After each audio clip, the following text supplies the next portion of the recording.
How can we tell if someone running for mayor can get the job done, improve our city, and fix our community problems? Joining me tonight is Suzanne Debbaja, who has been elected twice as Dearborn City Council President, that achieved the highest number of votes. And she is also an attorney with over 15 years experience in courtrooms across Michigan. Suzanne Debbaja is running for Dearborn Mayor. If she is elected, she will be replacing Mayor O'Reilly, and she will be the first Arab American and the first Muslim to lead the city of Dearborn. Welcome to Hiya. Hello, Suzanne. Hello, Hanan. Thank you so much for having me. You're welcome, and good evening to our viewers. And if you have questions for Suzanne Debbaja, please put it in the comment box below. First of all, I'd like to start with you that we live in a very unprecedented time with the pandemic hovering over the globe. I mean, the state or the country is in a race to distribute the vaccination to as many people as possible. And Governor Whitmer said that people are ready to take the vaccine, but we don't have enough supply. If you get elected or not before that, I mean, what do you think the solution for that, and how can we ensure that our city, the city of Dearborn, will be vaccinated? Oh, absolutely. Great question and very relevant at this time. So the city, one thing that I pride myself about our city is that we are very actively engaged in conversations with all stakeholders at all times. So at this point, our fire department, under the leadership of Chief Murray, has already gotten prepped in terms of to receive vaccines once vaccines are made available. So meaning we've already got freezers for both Moderna and Pfizer. We've already got the training done for our first responders so that they can give the vaccine to residents and to the firefighters and first responders as part of our city. We already have a plan set up as far as how that would be distributed, how people would come in and get vaccinated. The only thing missing, and our chief and our city has worked very closely with the state and with Wayne County Health Department in terms of making sure that we, cross our T's and dot our I's so that we are absolutely ready to receive them. So we are ready, and now it's just a question about getting them and receiving them from the state. Our Chief Murray has been in constant dialogue and conversation with people at the state level and at the county level. In fact, every Tuesday we have a meeting that, with other stakeholders, county, city, state, and other municipalities that will come to the table to talk about what's the newest information and how soon can we receive them. So it's an ongoing dialogue, but it's about having our governor and our state secure more vaccines, and then hopefully allowing that to trickle down to the cities, including Dearborn. But I want to make sure that our residents understand that we are ready to receive and administer the second we get our first dose. We sure hope everybody will get vaccinated on time. Suzanne, it's a very devastating time, especially on our local economy. And as of February 1st, Michigan restaurants and bars have resumed their indoor, dining. And it is, with a 25% capacity and 10 o'clock curfew. What do you think? How can it be possible for these businesses to survive on this minimal capacity? And what is the solution for it? And how can you support those small businesses at this time? Oh, and it's a very challenging time to be a business owner last year and this year. And Dearborn is well known for its small businesses. I think they are the heart and soul of who we are, in addition to our residents, obviously. So what the city of Dearborn has done, we have given a lot of money or funding through grants over the past year. We've worked with the county, through the county and through the state. We were able to secure funds and have given money to business owners that have applied and have received money, several $100,000 we have already distributed. However, currently we are also working, and I would ask all business owners to be on the lookout. In the very near future, and possibly as early as next week, we are going to be opening up applications for a new grant that businesses will be eligible for. And they will be able to apply and possibly receive anywhere between $5,000 to $15,000. And obviously, you know, they have to meet certain criteria, but I think a lot of our restaurants would meet those criteria. The number one being affected by COVID. In addition to that, in addition to providing funding, one of the things that we worked on, the city council was heavily invested in making things a little easier for our small businesses. So we relaxed the rules regarding outdoor seating. And that was certainly beneficial in the fall when the weather was a lot warmer. And just recently in December, the city council approved $200,000 budget in order to purchase tents, heaters, lighting, and everything necessary to allow for more outdoor seating. Obviously, the state's orders, whether through the governor's executive orders or the Michigan Department of Health and Human Services, are orders that we all have to abide by. And so on our part, we are trying to figure out creative solutions to offer the outdoor experience so that businesses can continue to have customers and stay open. With all the help that you mentioned, how come some businesses or some restaurants have decided not to open again with this capacity? What do you think about that? I think it's a personal business choice. Obviously, no one knows their business better than the owner of that business. And so they're going to weigh the pros and cons, the risks, the money that, you know, whether or not financially they can make it. I'm hopeful, you know, as that our residents have been pretty dedicated in terms of doing carry out. So one of the things that the city just recently did is work with local businesses to do the pickup pledge campaign. So we were encouraging, and I actually filmed a few of our local businesses, encouraging people to come out, order carry out and pick up so that we could also help them with some of their carry out costs. So these businesses, when they have to work through DoorDash or other pickup type entities, there's a cost to that. So we were trying to encourage people to go out and pick up themselves. But like I said earlier, really what we're trying to do is the funding. Yeah. That's the most that we can do. And Dearborn has been really on the forefront of that funding more than most other cities. And in Wayne County, we probably have gotten more money for our small businesses than any other cities. But again, be on the lookout for an upcoming grant. And I'll certainly be sharing that on my social media. That's good to hear for sure, Suzanne. If you get elected as the next mayor, what are some of the steps that you can take to strengthen maybe or put the city of Dearborn on a firmer financial footing? So Dearborn is pretty diverse in terms of its businesses. When you talk about financial footing, I think what you want to look at is the diversity of type of businesses that exist within our city. Obviously, we have a very close and important relationship with the Ford Motor Company. They're the largest employer in addition to the city, you know, in our city.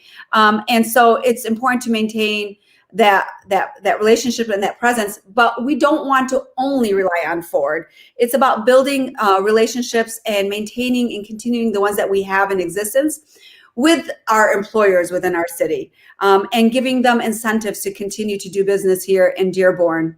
Dearborn is also very uniquely located. We are very close to Metro Detroit Airport. Yeah. We are, down the street from Detroit, downtown Detroit. We have several major highways that cross into our city, and so there's an incentive to do business here because there's that connectivity that we offer. Yeah. I certainly will continue to work on the relationships that we have, and I feel confident in the ability to work on new relationships and build upon those as well, based on my experience, based on my knowledge as an attorney, my ability to work well with others, and obviously selecting the right team to move our city forward. Absolutely. I'm going to ask you now about the high property taxes that everybody and assessments that everybody is talking about. I mean, it's a big concern for Dearborn homeowners, and some feel that they want to or they'd rather move somewhere else where they can pay lower taxes. What are, I mean, some of the strategies that can lessen maybe this burden and maybe a way to lower the taxes? No, it's a very important question, and I know it's on everyone's mind, including my own families. I mean, we all pay taxes here. Let me speak about, so my role on the council, obviously we're responsible for the budget in terms of, passing a budget that would be balanced. And that's really important for us. And each year that I've been serving, we've always passed a balanced budget. In addition to that, we have not, incrementally, we have seen very little change in terms of the tax rate. That's something I think my colleagues and I were very committed that we did not want to increase taxes on our in the capacity that we are able to control. But then there's the capacity part. I'm sorry, the assessment part that plays a heavy role in how much you pay in taxes. Mm-hmm. And our city assessor is someone that's appointed by the mayor and has to work within the guidelines set by the state for assessment. So if I'm elected as mayor, obviously I'm going to be making a very informed and decision in terms of who that assessor will be, and making sure that the guidelines are followed equally, equitably across the board, whether you're building a new home, remodeling your home, or you're buying, an older home. I want to make sure there's fairness in the way we are doing things. And one of the things that I would be able to do as mayor that I'm not privy to or capable of doing as much serving on the city council is the idea that as mayor, I get to go in there now and really figure out where's the fat that we need to shave off within our department, individual department budgets. It's very important for me to bring the experts in and myself really to look into each department budget.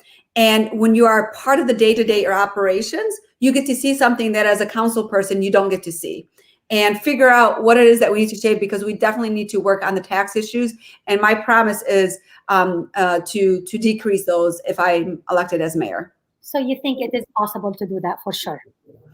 Everything is always possible. You just have, where there's a will, there's a way, and I'm committed to that will, and I will find a way. So if you get elected, how can you enhance the police accountability, especially after, George Floyd death and Breonna Taylor and Rayshard Brooks, that caused, mainstream, or that caused a massive, protest everywhere in the world. So how can you do that? So those are tragedies that all of us will want to avoid and should never have happened to begin with. Certainly, I do want to say I do believe that our men and women in our police department are I support them, and I think that we have an excellent police department. I do believe in the fact that there's always room for improvement. Yeah. One of the conversations, we actually just recently had a study session with our police department where we talked extensively about the training that's being done, whether it's bias training, to detect whether there's any racism or ill-conceived notions that will amount to any inequitable treatment, and training regarding de-escalating force or use of force that's not going to be excessive, and those are things that our police officers are trained yearly on, and every officer is put through that, and so that's important to myself, to my colleagues, and everyone that's part of the city. So I definitely will continue to make sure that treatment is being done fairly and equitably, while also maintaining the safety of our residents in our city. So we're staying in the same subject. So we are in 2021, and if you are the next mayor, if you get elected, I apologize. You're going to kill me, Hanan, but I have to have one second. Go ahead.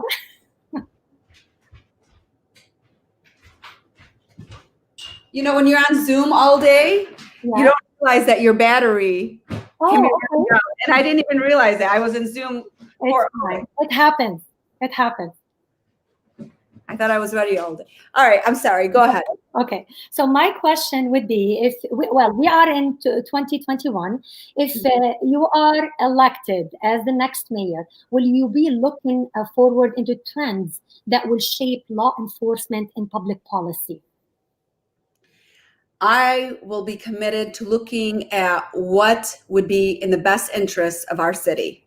And if those trends make sense, in terms of law enforcement, in terms of equity, in terms of maintaining the safety that we as Dearborn residents have come to expect and ask and you know, there's a level of service with our first responders that Dearborn residents have come to expect and appreciate.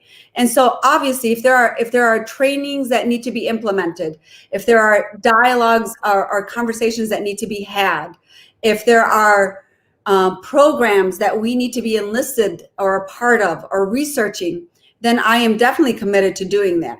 Anything to maintain, as I said, the safety of our residents and ensuring that people feel that when they come into Dearborn, whether they live here, work here, play here, or otherwise, that they're being treated fairly and equitably. That's very important for me. I mean, you have to remember, Hanan, I'm a child of immigrant parents, and you know, we're raised already in a world that unfortunately racism does exist, biases do exist, or people feel they are being treated differently based on their race, their religion, their color, or their gender, or otherwise. Yeah. And it's certainly something my own family has experienced. And it's not something that I would want anyone to experience. If we could avoid it, and we will make sure we will do our part to avoid those types of scenarios. Before we move along, I have like a few questions from our viewers. If you like to answer these, I have to look at them though. Sure. Could you tell us, please, which problems attributes to your work as Arabic and Muslim candidate? Can you read that? Your work as Arabic and Muslim candidate? Tell us, please, which what kind of problems you run into as an Arabic and Muslim candidate? So that's actually a good question. So oftentimes, you know, people will say to me, we want to support someone because they're, you know, you're an Arab American, I want to support you. Or you're a Muslim candidate and I want to support you. And I have to tell people, you know, definitely I appreciate the support, but I'd love you to support me because I'm qualified, because I'm experienced, because I am the individual that you see leading our city.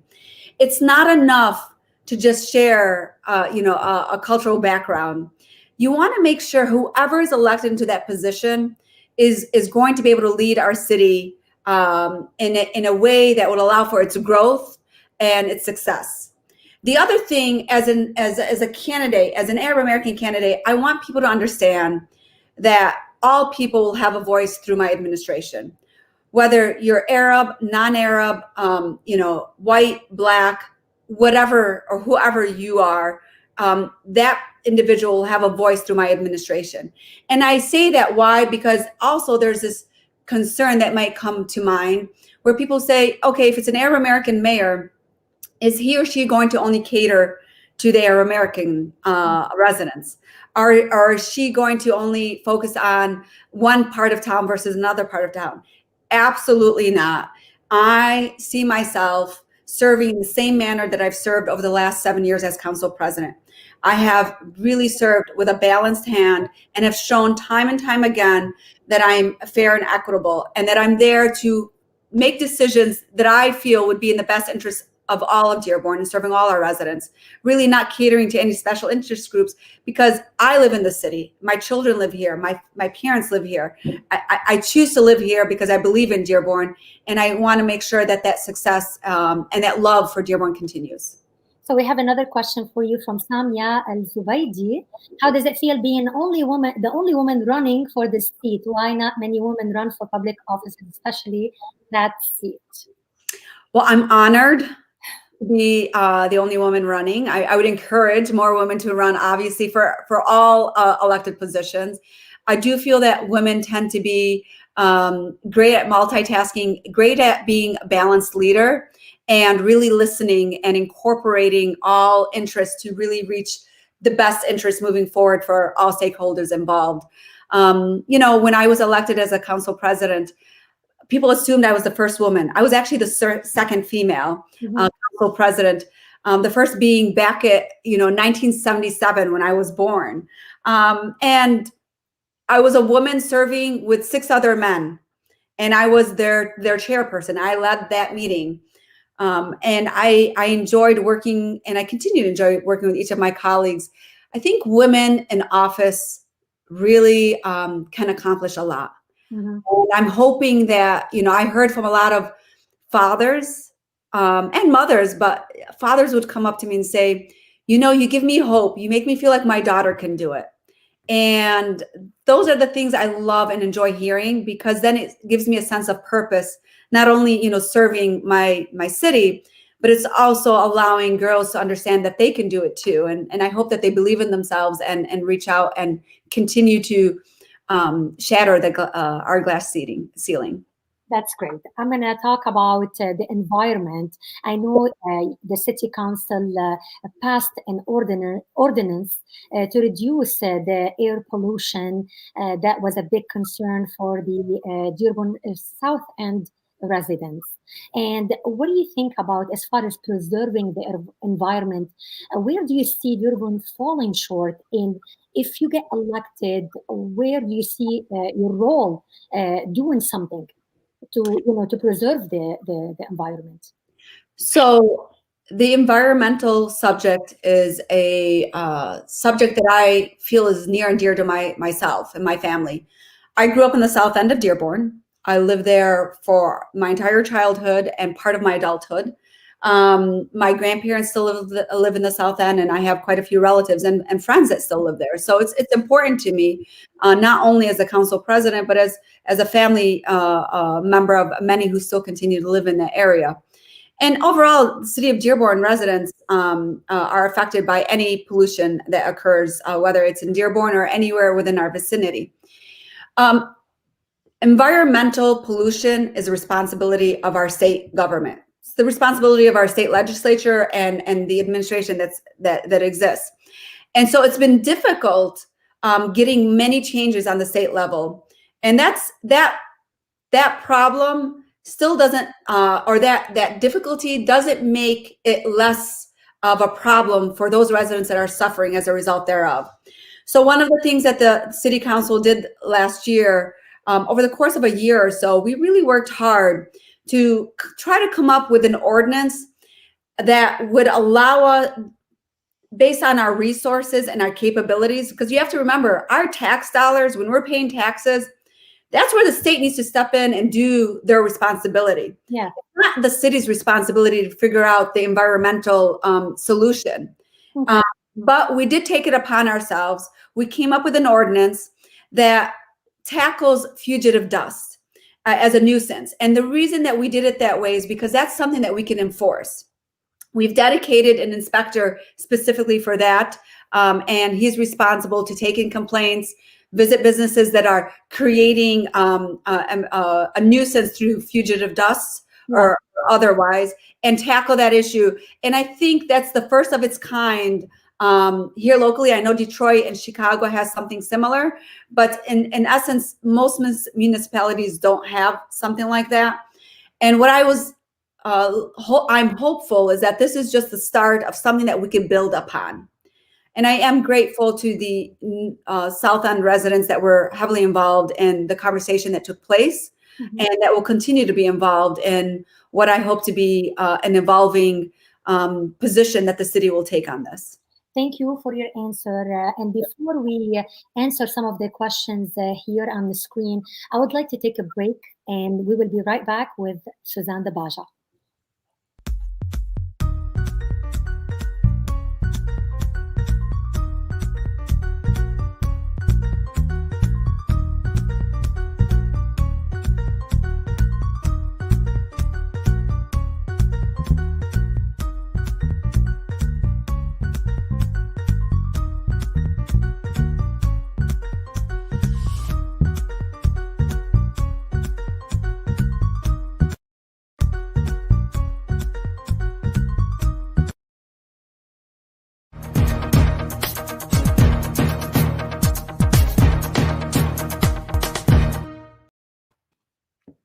Welcome back to Iya. I'm here with Suzanne Debage, Dearborn City Council President, who is running for Dearborn Mayor. Welcome back, Suzanne. It's a great again to have you on the show. I want to talk about education, and learning online has been a challenge for children. If you get elected, how can you improve the education, and how can we make sure that our children are not falling behind? So I'm glad you're asking me this question. I feel like there's an echo. Do you hear that? Okay. I'm glad you're asking me this question. And the reason I say this is many times people ask me, when are schools going to reopen here in Dearborn? Mm-hmm. So there's an assumption that the city council is responsible for that, but we're not. So the school board of trustees is responsible for everything that's involved with the school district. However, with that being said, there is obvious dialogue and conversations that we have with our school board counterparts. I myself serve on the Dearborn Education Foundation, which is a nonprofit organization that raises money to give to teachers for grant requests so they can better educate and serve our students. Yeah. And in that, we've had several discussions with our superintendent, Dr. Glenn Maleko. Anything that we were able to do to help our teachers during this time, whether it was providing funds to fund a grant for supplies that normally you wouldn't ask for, but because students are home, these teachers need these students to get these types of tools or resources in their hands. I do think it's a challenging time for parents and for our teachers, and above all, our students. I think that we just have to remain committed to Zoom. I mean, I have my 3 children. They're all doing Zoom schooling right now. One of my daughters is hybrid. So, I mean, we're at least fortunate with that. But I do think that we just have to remain patient. And I encourage everyone to use any tools and resources that are out there to allow them to continue the education.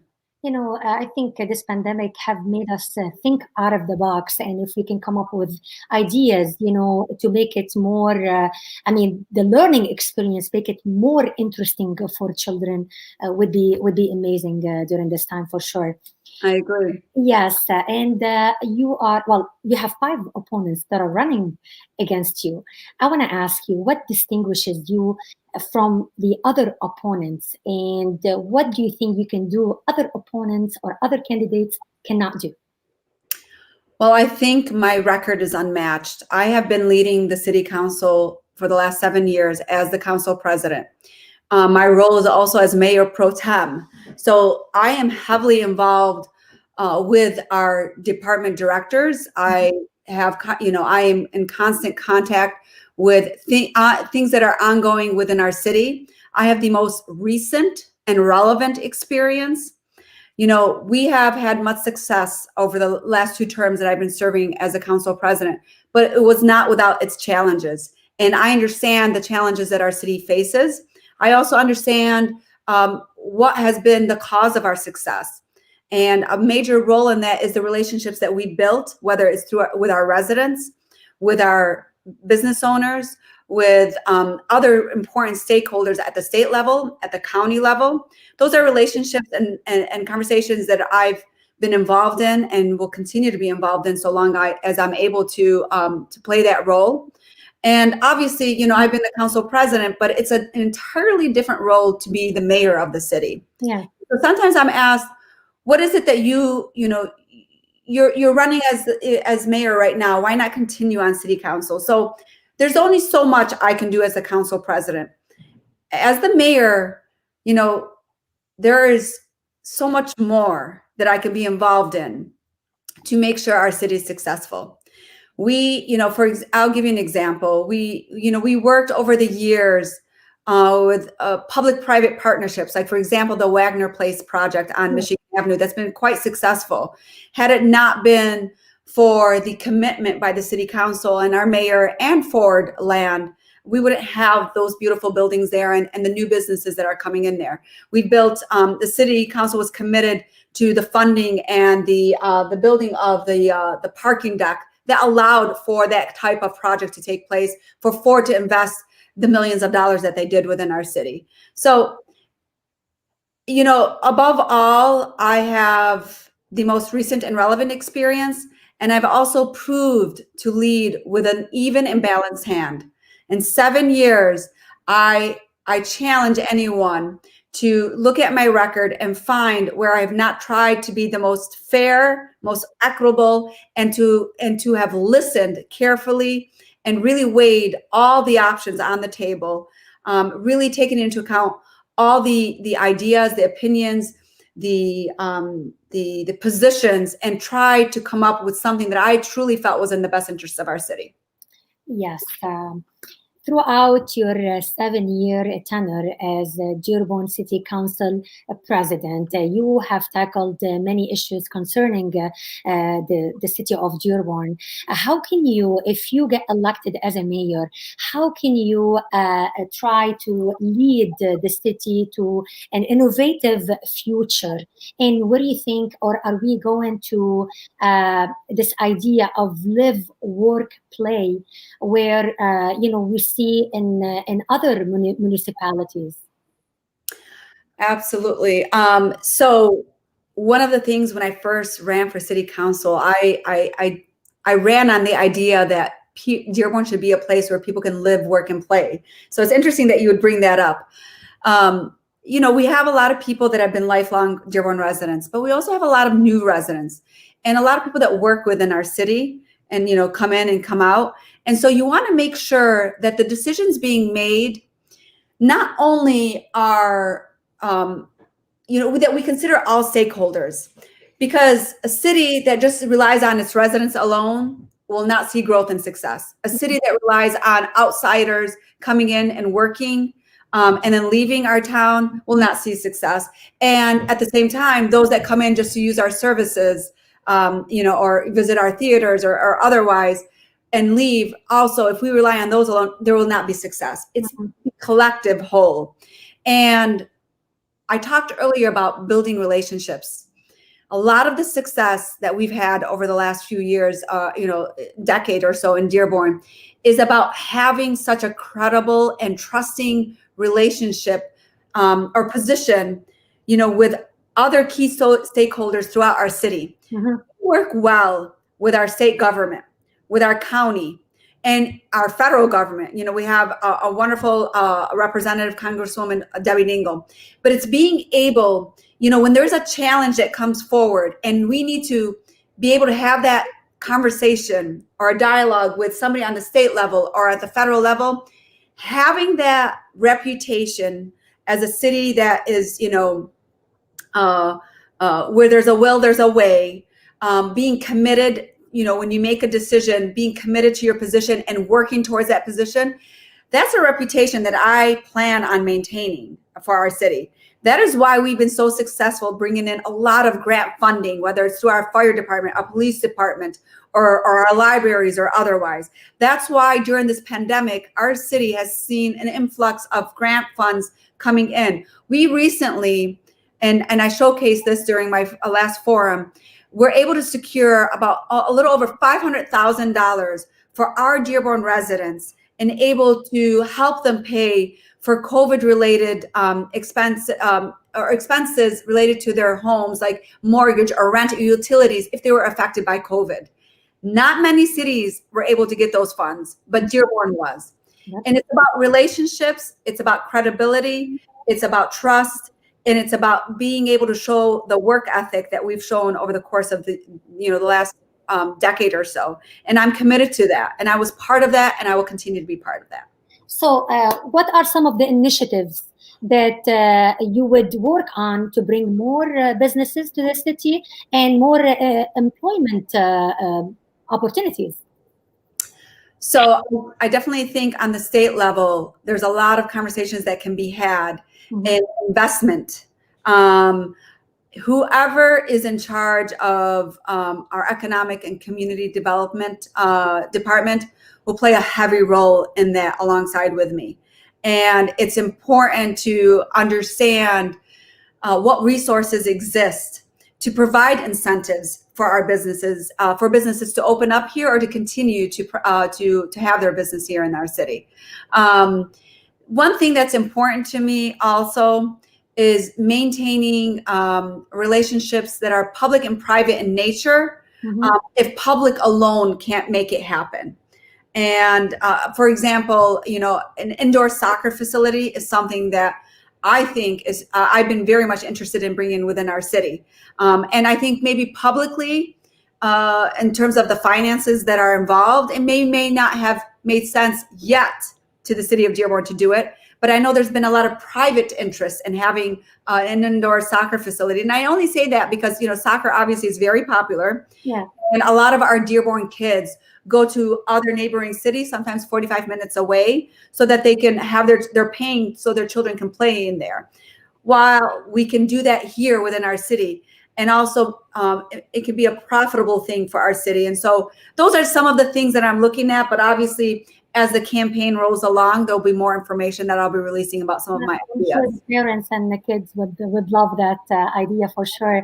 I want to ask you my last question, and you can address the people who are watching us tonight. Why should people vote for Suzanne Debbaja?